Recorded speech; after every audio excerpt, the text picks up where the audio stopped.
جب تم بے بسی کا رونا کائنات کے سامنے نہیں اس کے سامنے روتے ہو، جب تم سب ختم ہونے کے بعد بھی اس پہ یقین کے ساتھ دعا کرتے ہو کہ اس کے سوا کوئی تمہیں کچھ نہیں دے سکتا ہے۔ جن راستوں سے اللہ تمہیں گزار رہا ہے، ممکن ہے انہی راستوں پہ آخری کنارہ معجزوں سے مل جائے۔ جن کے نصیب میں سجدہ تہجد لکھ دیا گیا، اس کے نصیب میں خدا لکھ دیا گیا۔ جب تم سجدے پہ سجدہ کرتے ہو، جب تم سانس لیے بغیر بے ساختہ اس کا نام پکارتے ہو، تب وہ تمہیں دیکھ کر مسکراتا ہے۔ تم تہجد تک خود نہیں جاتے، بلکہ تہجد کو تم تک لایا جاتا ہے۔ تم سجدوں کو نہیں چنتے، بلکہ تمہیں سجدے کے لیے چنا جاتا ہے۔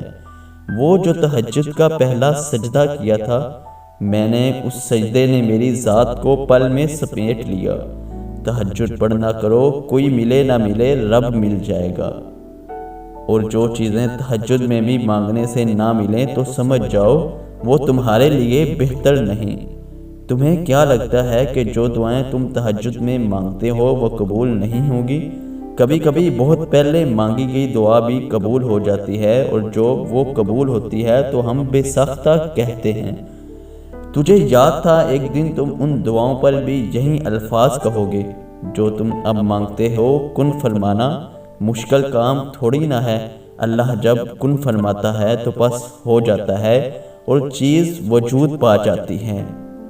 نصیب ہار جاتا ہے تہجد کی دعاؤں کے سامنے۔ تمہارا تہجد پڑھنا تمہارے رب سے عشق کا ثبوت ہے۔ جو اونچے مقام پر ہوتے ہیں ان کے قدوں پر آزمائشیں بھی بڑی ہوتی ہیں۔ وہ محبت کس قدر پرخلوص ہوگی جسے تہجدوں میں مانگا گیا ہو، کیونکہ جب اللہ تمہارے دل میں کسی کا خیال پیدا کرتا ہے تو وہ چاہتا ہے تم اسے مناؤ، اسے وہ چیز تمہیں دینے پر آمادہ کرو۔ بار بار اسے پکارو، بار بار جھولی پھیلاؤ تاکہ وہ کن فرمائے اور تمہاری فرمائش پوری کر دی جائے۔